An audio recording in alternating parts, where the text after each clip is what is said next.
Ada yang mau tanya nggak?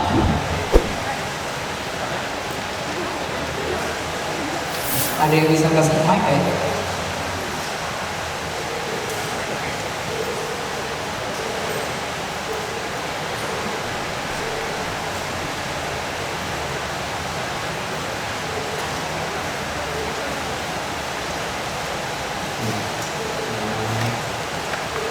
Saya takut saya mau tanya yang tadi yang ada catatan, boleh silakan. Saya ada dari komunitas perfilman Jember. Namanya ini tentang bagaimana kita menghadapi tantangan sebagai content creator atau filmmaker di era digital seperti saat ini. Ya, terkadang misalnya ketika saya yakin teman-teman yang beberapa ada yang juga jadi content creator yang kreatif di film atau di konten-konten seperti konten YouTube misalnya. Nah, terkadang yang menjadi keresahan kita adalah film atau karya kita itu tidak sampai ke penonton, tidak, padahal istilahnya kita sudah garap itu dengan sangat matang, saya sudah sangat matang banget dengan budget yang katanya juga sudah keluar banyak, malah kalah dengan konten-konten receh yang itu lebih lebih menemui viewsnya lebih banyak seperti itu.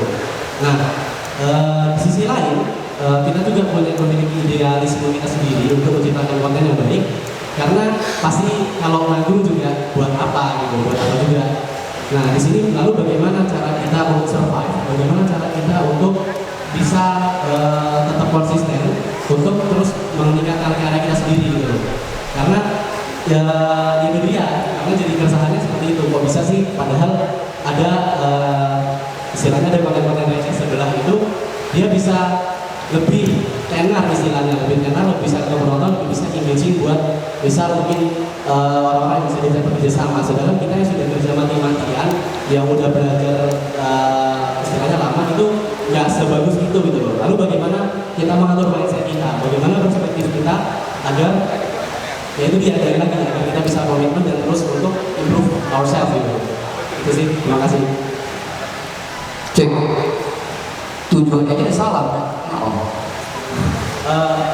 Bukan maksudnya terkenal sih, tapi lebih tepatnya seperti bukan terkenalnya. Satu, bertemu dengan penonton, terus yang kedua Karena iya maksudnya ngerti, tapi ketika kamu compare sama konten-konten receh, problemnya udah ada dari melihat kontennya apple to apple.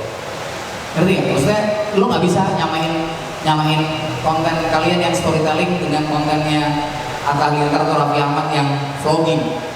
Nggak bisa pakai apple to apple gitu. Audiensnya beda, jadi know your audience dulu yang paling tahu audiensnya siapa. Kalau kalian mau bikin film yang serius, yang itu yang cukup yang punya stok, tahu dulu audiensnya mau dituju audiensnya siapa. Kalau ngomong audiens, kalau tadi kan karena ngomong audiens, ada juga yang orang nggak peduli sama audiens, ya gue bikin aja. Kalau nggak peduli sama audiens, cuma bikin aja, ya nggak usah komplain kalau nggak ada yang nonton.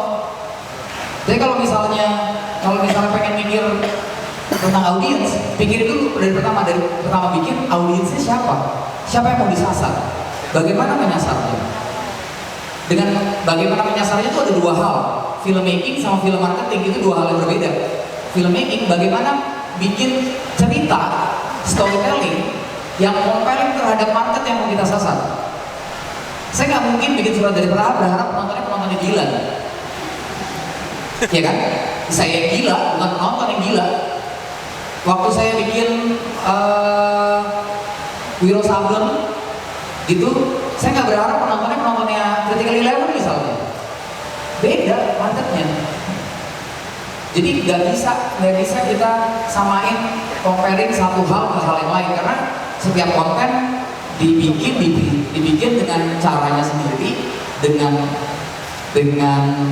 untuk konten-konten komersial tentunya. Saya nggak mau konten-konten art house atau apa, tapi kalau konten komersial pasti dibikin dengan tujuan untuk menyasar satu atau dua segmen audiens, dan ya udah mereka akan bikin itu, dan kemudian konten marketingnya, film marketingnya akan disasar dengan cara tersebut. Paling sederhana adalah melihat bahwa hari ini ada istilahnya omni platform atau omni channel. Jadi melihat konten kalian tuh jangan cuma berpikir untuk ada di satu YouTube misalnya, atau ada di satu platform. Kalian pakai YouTube gitu. Oh, terus mau drag orang ke YouTube gimana caranya? YouTube punya mekaniknya. Beriklan lah di YouTube, maka orang akan datang ke tempat kamu. Tapi nggak organik, jadi paid. Kalau mau organik, ya bisa manfaatin platform lain. Bikin trailernya 1 menit, taruh di Instagram. Bikin trailernya 30 detik, taruh di Twitter. Minta teman-teman yang lain buat berjejaring. Semua orang yang kamu anggap receh tadi itu, mereka berjejaring dan mereka mendapatkan hal yang mereka dapat sekarang juga nggak mudah. Gitu, jangan condescending gitu ngerasa yang lain itu. Tapi bahwa yang membuat kalian berbeda nanti adalah, yang paling penting adalah message kalian tuh apa sih? Value yang kalian mau tawarin apa sih? Itu yang bikin kalian berbeda sama yang lain. Saya 10 tahun bikin di sinema, nggak pernah ketemu sama penonton jutaan.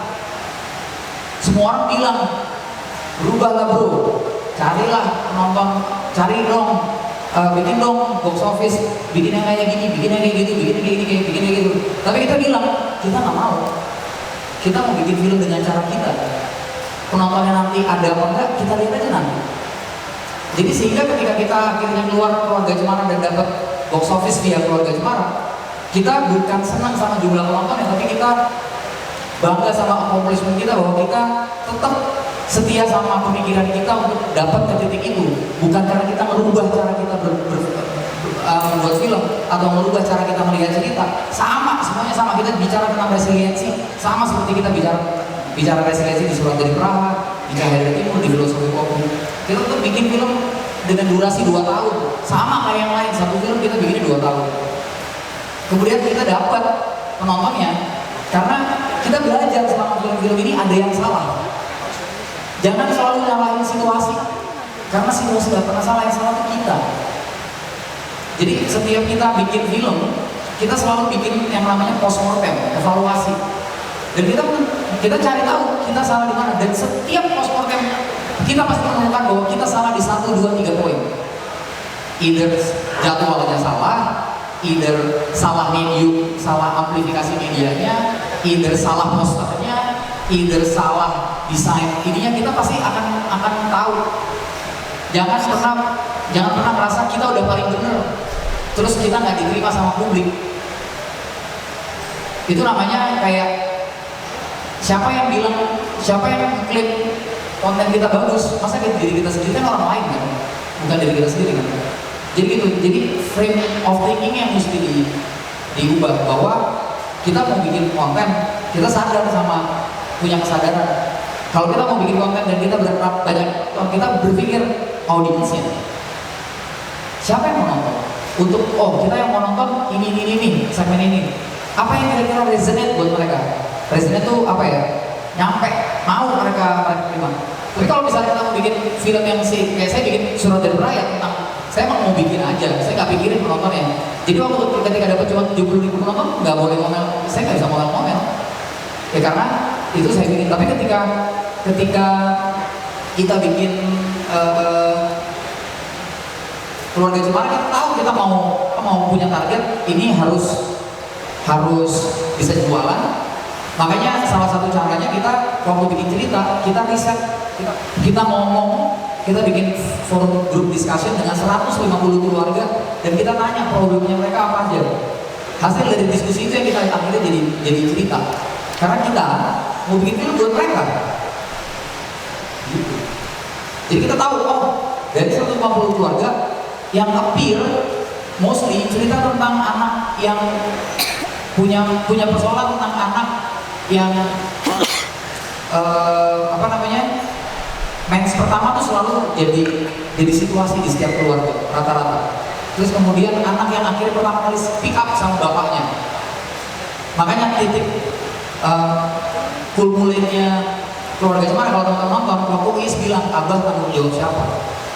Karena itu datangnya dari ibunya, bukan crafting ya, maksudnya ibunya untuk ada anak bisa speak up gitu. di titik itu kita dapat dari calon audiens kita dan kita bisa gitu calon audiens.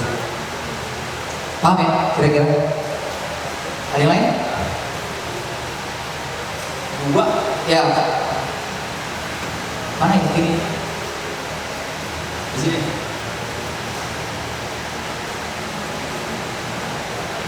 Sorry kalau saya ngomongnya agak belak-belakan ya.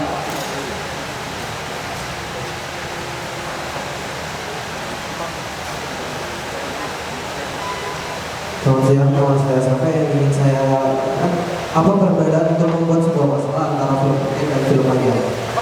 Apa perbedaan untuk membuat sebuah masalah antara film pendek dan film panjang? Sebuah masalah.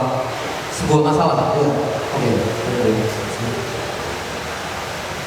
Sebenarnya pasti bedanya film pendek durasinya pendek, film panjang durasinya panjang. Jadi kalau dari segi durasi misalnya, kalau saya ngerasa film pendek mungkin nggak butuh subplot. Kalian butuh satu single message yang kalian pengen sampaikan, satu statement gede yang signifikan. Kalian pakai waktunya untuk tell the story atau untuk show the apa ya, the statement. Tapi kalau film panjang, kalian butuh punya subplot supaya punya waktu buat stretching durationnya, ada subplotnya dan bagaimana membangun subplot dari plot utama, ada subplot 1, subplot 2, itu salah satu bentuk yang buat saya penting untuk membedain antara konflik, menciptakan konflik di film pendek dan film panjang. Oke, ada lagi? Siapa yang pilih ya? Cewek deh.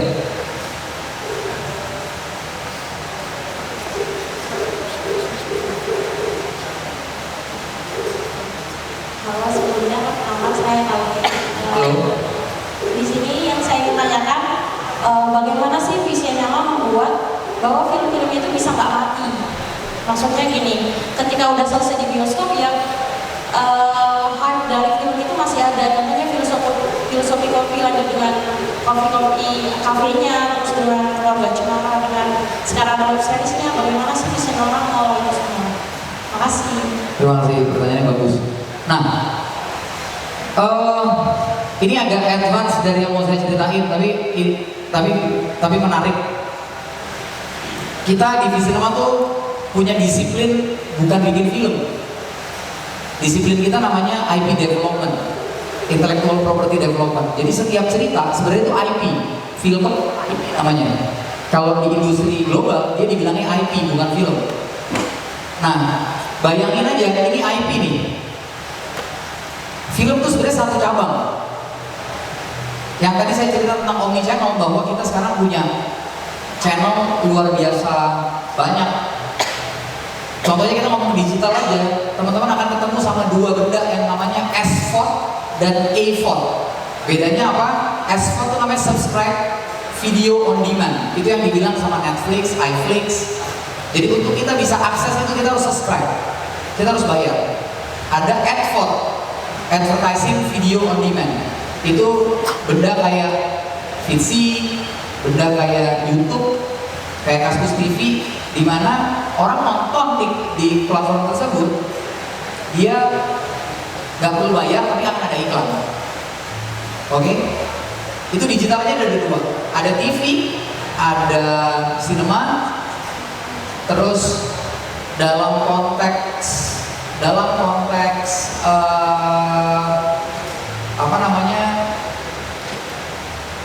penampakan, ada live action, ada animasi. Oke, ini yang kita bilang kayak audio visual. Bayangin dulu ya, agak banyak nih soalnya.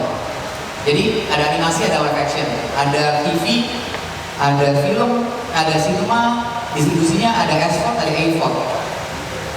Nanti di luar audio visual ada lagi yang namanya stage play, panggung. Bentuknya bisa musik, bisa musikal, bisa segala macam. Nah, bayangin satu IP itu dipecahin masuk ke semua channel tersebut jadi apa.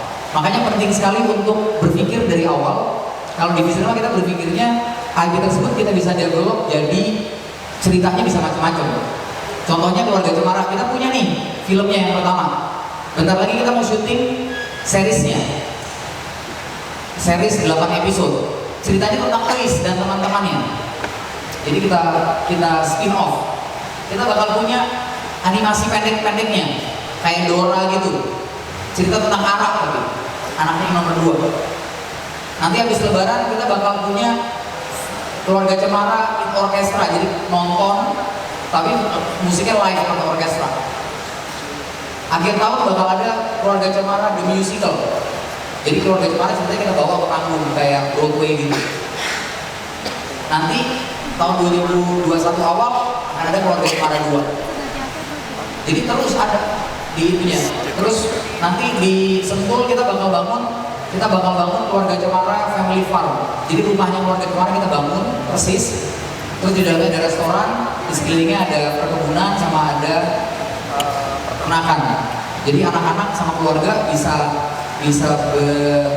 berkunjung ke situ untuk sekedar nikmatin waktu keluarga, ya belajar tentang ya jadi kayak memang punya experience kayak Keluarga Cemara. Atau misalnya ya Philco kita punya jaket, kita punya baju, kita punya segala macam, itu namanya kalau di industri IP namanya ancillary market. Jadi market yang bukan core-nya. Core-nya kan pasti kan cerita yang di spread ke berbagai medium. Nah, ancillary market itu yang di luar core-nya.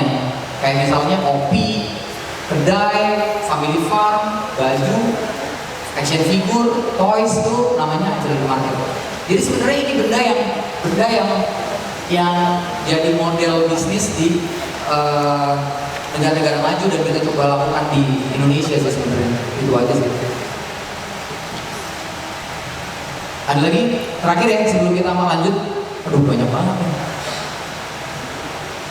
Yang di pojok, yang di itu. Tadi kan sebelah sini, yang hadir di sebelah kanan itu. Nah.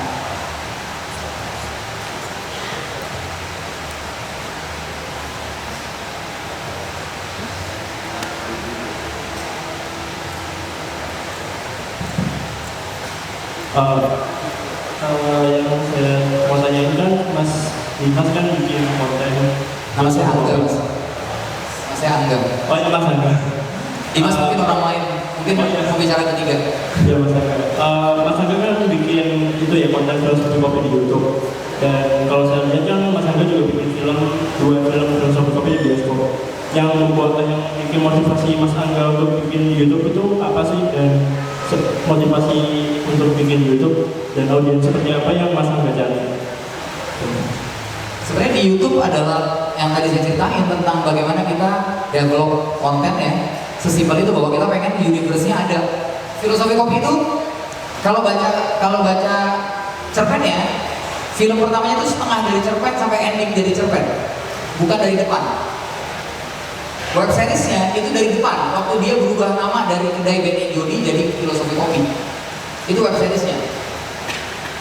Film keduanya itu setahun setelah ending dari film pertama. Nanti teman-teman akan kenal sama platform namanya GoPlay. Jadi Gojek punya konten punya SVOD kayak Netflix di handphone. Series pertamanya itu Filosofi Kopi. Jadi punya lagi Filosofi Kopi seriesnya. Durasi satu episode 10 episode, durasinya sekitar 30 menit. Ceritanya sebelum film kedua, setelah film pertama. Jadi kita bikin timeline gitu. Kenapa sih motivasinya? Ya supaya IP-nya hidup terus, gak mati, karakternya hidup terus, gak mati. Nanti kita punya season keduanya, kita punya film ketiganya, nanti kita lanjutin ceritanya. Mungkin dia nanti akan kita taruh di part sebelah sini atau ditaruh di part sebelah sini. Gitu, bayangin aja. Cerpennya kita memutuskan waktu itu filmnya dimulai dari pertengahan cerpen. Kenapa? Supaya kita punya basis untuk ngembangin IP-nya gak habis. Terus kita ngetes, bisa nggak ya kita bikin another platform konten di platform yang lain? Orang masih mau nonton nggak ya? Kita bikin tuh versi 7 menit, tapi ceritanya tentang awal dari film. Apa namanya? Setengah setengah part pertama dari cerpen kita jadi web series dan konsepnya komedi. Nanti dalam perjalanan mereka naik mobil kombi itu jadi series. Itu nanti kalian akan nonton series 10 episode. Ada komedi, ada drama, ada horor. Bayangin, Philcop kita bisa bikin horor jadi 2 episode horornya. Itu namanya pengembangan IP, pengembangan cerita yang kita lakukan di divisi memang. Itu sih sebenarnya motivasinya. Oke, kita lanjut lagi ya. Kayaknya sudah lumayan. Acting segala macam. Begitu kalian tahu this is my plot point, pakai waktunya sebanyak-banyaknya buat bikin adegan itu sememorable dan sebagus mungkin, karena di situ titik-titik dimana ketika cerita berbelok, bikin orang akhirnya, mungkin kita nggak bisa bilang bahwa semuanya bisa berjalan sesuai harapan, tapi jangan sampai you miss the plot. Oke? Nomor 8, sound and music. Kadang-kadang kita ngerasa musik tuh nyelamatin gambar kita yang jelek, atau sound tuh nggak penting, udah aja pakai aja VO, ya kan? Kalau saya selalu bilang ya, musik, gambar, sama suara itu kayak cheeseburger, gak ada dagingnya jadinya roti lapis keju, gak ada dagingnya. Kalau nggak ada cheeseburgernya ya nggak jadi cheeseburger. Kalau nggak ada rotinya ya steak pakai keju. Dia harus punya semuanya untuk jadi cheeseburger. Jadi berpikirnya harus bahwa semuanya itu harus saling melengkapi, bukan membunuh satu sama lain. Bayangin kalau misalnya kalian punya suara soundnya lebih di depan atau misalnya lebih wah dibanding gambarnya, udah buyar tuh semua orang sama konsepnya. Jadi ya bayangin aja paling simpel, music and sound tuh kayak cheeseburger. Gak ada cheese-nya, gak jadi cheeseburger. Gak ada dagingnya, jadi kue lapis keju, ya kan? Gak ada rotinya, ya jadi steak pakai keju. Oke, ini salah satu contoh yang saya bikin buat accelerate yang pertama.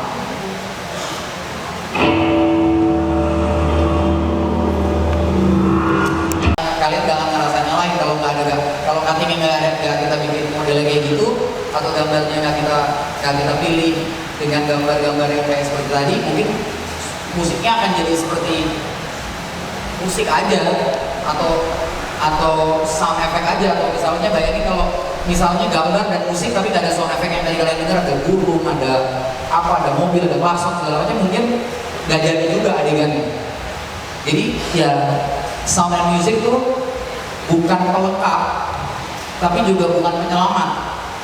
Dia bagian dari kalian sebagai chef itu bikin makanan. Bisa juga nggak dipakai kalau misalnya nggak perlu. Tapi buat saya ketika kalian kerjain digital, ya mesti perhatiin sound, music, dan gambar. Kadang-kadang ini dua hal yang dianggap enteng atau dianggap ini buat nyelamatin aja, tapi enggak. Sound and music itu jadi sesuatu yang sangat signifikan. Nomor 9, get real. Kalau kalian mau bikin konten buat digital, ya kalian bikin small screen, you're making a small screen experience. Gak usah punya mimpi atau angan-angan terlalu besar yang pada akhirnya yang ingat tadi slide pertama saya, di mana orang perceive the content itu jadi matters. Kalau misalnya contohnya gini, saya nggak bedain banget treatment antara bikin Philcop web series. Philcop web series bukan saya director Sabrina yang bikin terlalu tampan. Tapi treatment di Philcop web series, treatment di Philcop film, sama treatment di Philcop series yang nanti kalian ditonton di GoPlay, totally different. Sangat berbeda. Bagaimana kita menggerakin kamera, bagaimana kita memutuskan shot, cutting, cerita, semua beda. Karena kita mau real aja, enggak, ini orang lagi nonton.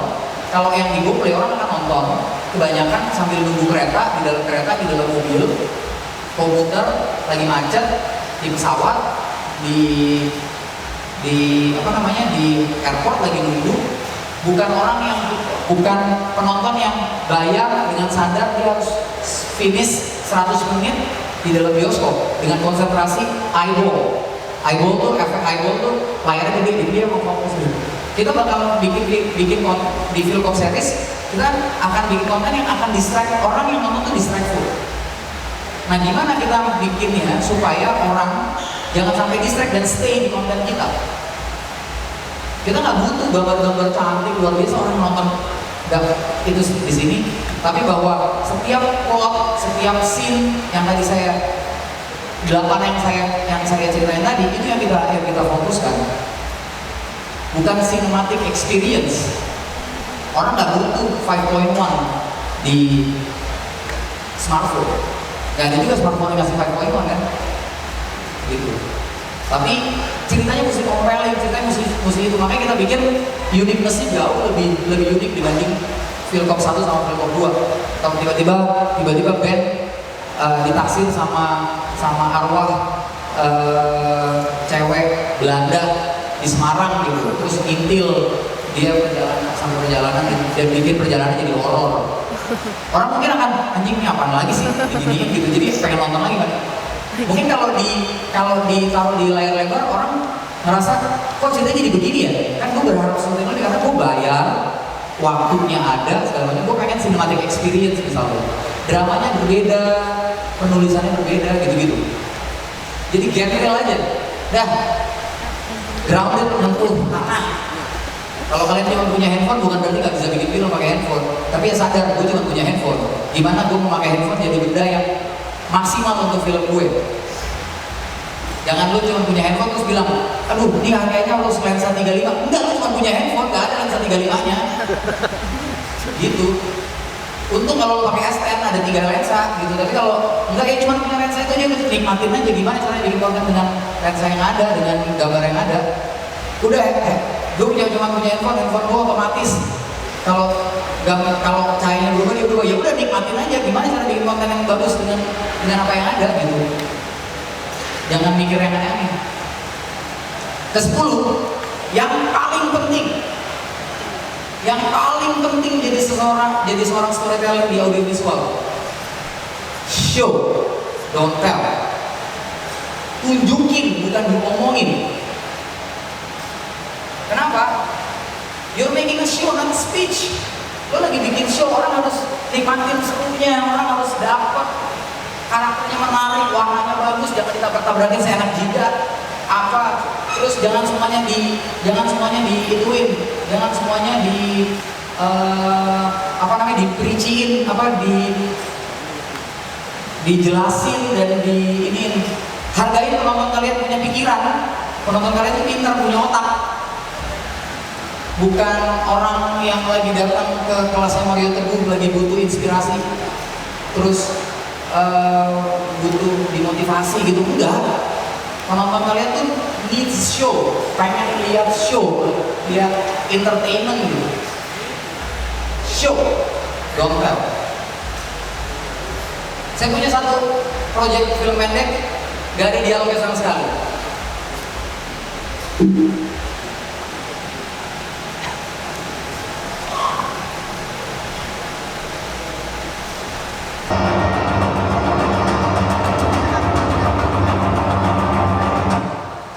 Sekian, terima kasih. Masih ada perlu pertanyaan lagi atau masih dikasih waktu? Gimana waktu? 5 menit. Oke, 2 pertanyaan ya. Satu cewek. Nanti yang sampai berdiri deh. Ngotot banget suara kayaknya.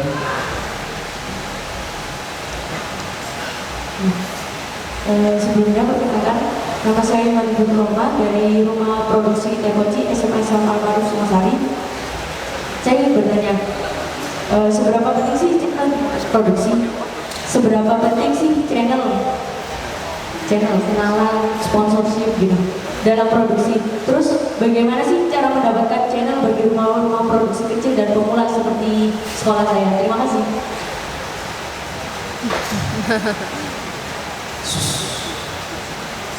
Pertama, kalau yang saya ini saya pakai pengalaman saya di Visinema aja ya. Saya bangun Visinema 10 tahun lalu, cuma punya satu karyawan, which is office boy, sampai sekarang masih kerja sama saya, dari sebuah garasi di Jati Padang, Jakarta Selatan. Saya sewa cuma 1 juta 1 bulan waktu itu. Nggak punya modalnya dari gaji saya terakhir, saya bikin kantor tersebut. Yang saya lakukan saat itu cuman setiap saya ketemu orang, saya cerita tentang apa yang saya lakukan. Dan begitu saya dapat kesempatan, saya nggak peduli pekerjaannya kecil atau gede, saya kerjain sebaik-baiknya. Visinema perusahaan yang sekarang punya 70 kreator di dalam. Perusahaan yang secara investasi kita udah ada di capital market. Tapi dulu 10 tahun lalu kita sempat ngerjain yang namanya video aerobik misalnya.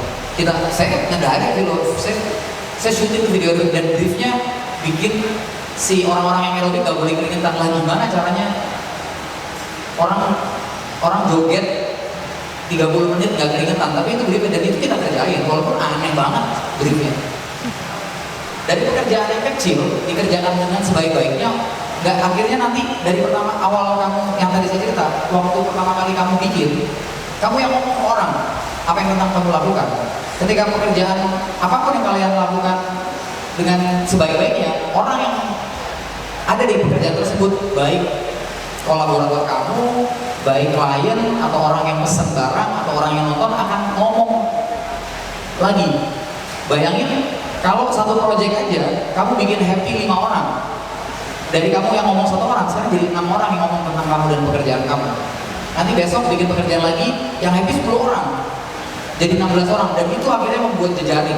Orang akhirnya dengar, oh ada Visinema di Jati Padang. Yuk kita kesana, kita cari, kita ajak mereka pitching. Sesimpel itu sih. Jadi jangan pernah merasa bahwa pekerjaan harus gede baru kalian hargain.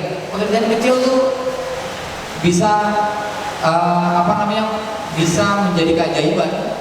Kalau kalian, contohnya gini, waktu saya bikin video aerobik, kliennya datang, ya elah bikin video aerobik, proyeknya 8 juta harganya. Tapi karena mereka happy banget, nextnya saya dapat iklannya langsung, yang harganya 100 kali lebih dari harga video aerobik itu, 800 juta. Walaupun buat iklan kecil juga waktu itu, tapi ya kita kerjain. Dari situ mulai tumbuh orang dapat kepercayaan. Dari situ mulai sampai hari ini kita masih kerja sama Danone. Saya bikin project Aqua yang mencuri lagi.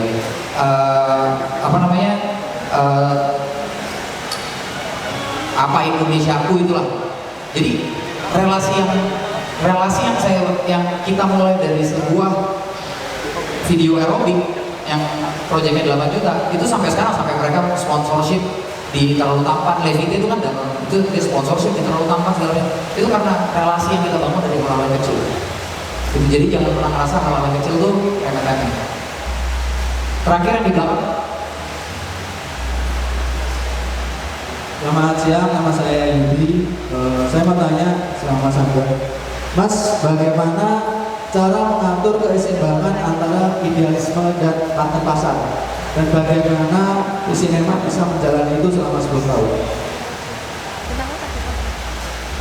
Makan teratur, beribadah. Pertama, kalian harus ketemu sama orang-orang yang satu visi.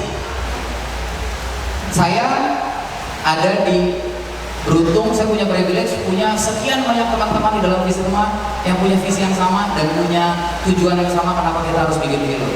Jadi begitu ada yang melencong dikit, ada yang inget ya. Begitu, itu kan soal idealisme kan. Ini ada yang idealis nih, kita kesini deh, ada yang inget ya. Tapi begitu kita gagal dapat marketnya, ada yang nyemangatin. Dan sampai satu titik kita bisa ketemu sama bagaimana kita memproses cara kita berkarya. Jadi kita melihatnya holistik, nggak cuma melihat dari satu sisi aja, tapi kita melihat dari semua angle.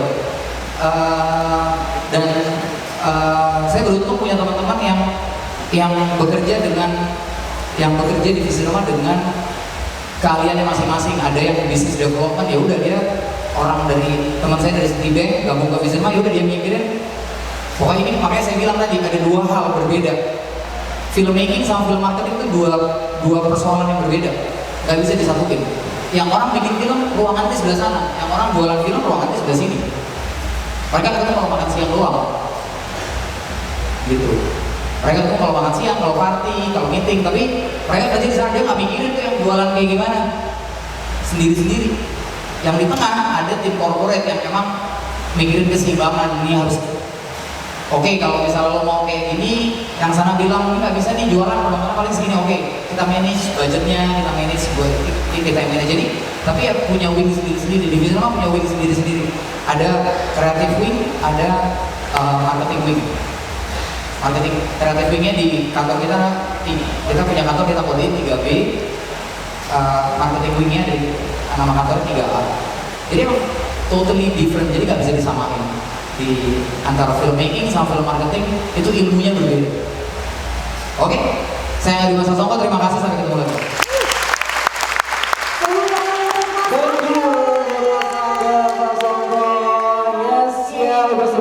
Banyak yang dikasih pengetahuan tentang bagaimana cara untuk mendirect suatu film dan banyak film yang udah dikasih ya tadi ya. Benar banget, Mas Oke. Angga.